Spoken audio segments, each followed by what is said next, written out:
we think of tacit knowledge, the idea that all of the know-how and knowledge is inside one person's head with no backup.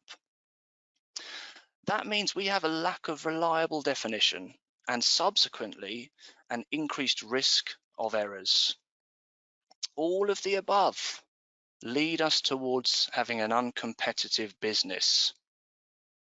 There is a real wealth of tools and functionalities inside of the Link solution. Let's take a look. What you can see on your screen is the advanced planning and scheduling portion of the Link solution, referred to as Visual APS.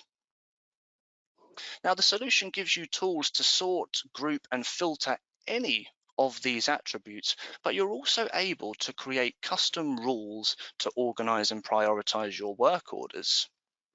Here, you see, I have a selection of work orders surrounding that of bicycles and different types and sizes of bicycles.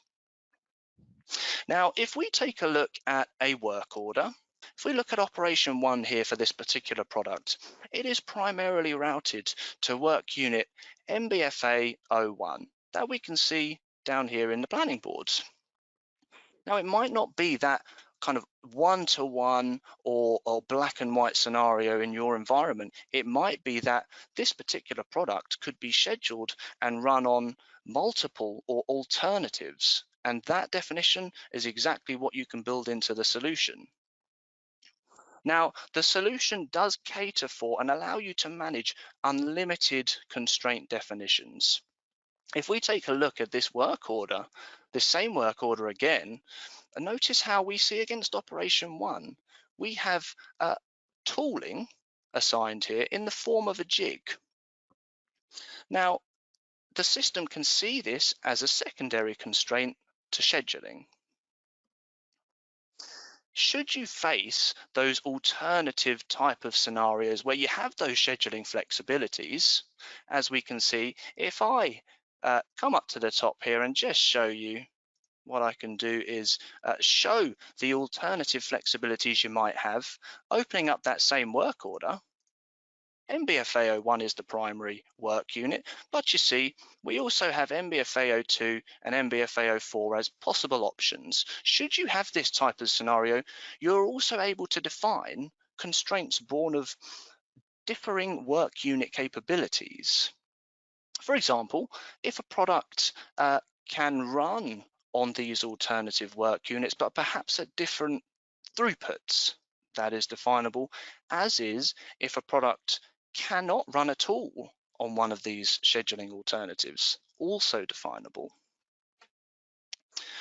If I was to take another work order and drag and drop it down to my planning board, now notice this, I can successfully schedule to MBFA 01 and MBFA 02 and MBFA 04 without any issue, like so.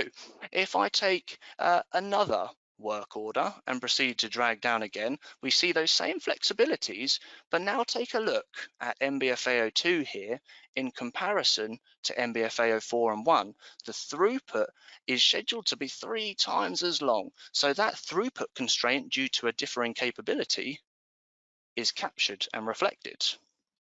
Now, if I take yet another work order and drag down to MBFA 01, I'm able, and MBFA 02, I'm able. But now look, as I come to MBFA 04, the system does not permit me. I cannot do it due to constraint definitions built in. Having these constraint definitions built into the solution really starts to safeguard you from any reliance on tacit knowledge. If you think, if all of that is in one person's head, you're really open to risk of errors and ineffective scheduling. Now, with this manual drag and drop scheduling, I am able to easily reschedule work orders just like so. And as I drag and drop in single clicks, drags and drops, notice how I'm able to effortlessly minimize planned loss through scheduling to a finite capacity model. We come to the summary, and what I would say is effective scheduling can be achieved with a solution that can manage multiple constraints born of your machines, tools, capabilities, materials, and people. A solution that can increase your overall visibility and foster plan adherence. The online transfer and dispatching of your production plans into visualization and interactive job lists for easy shop floor execution achieves this.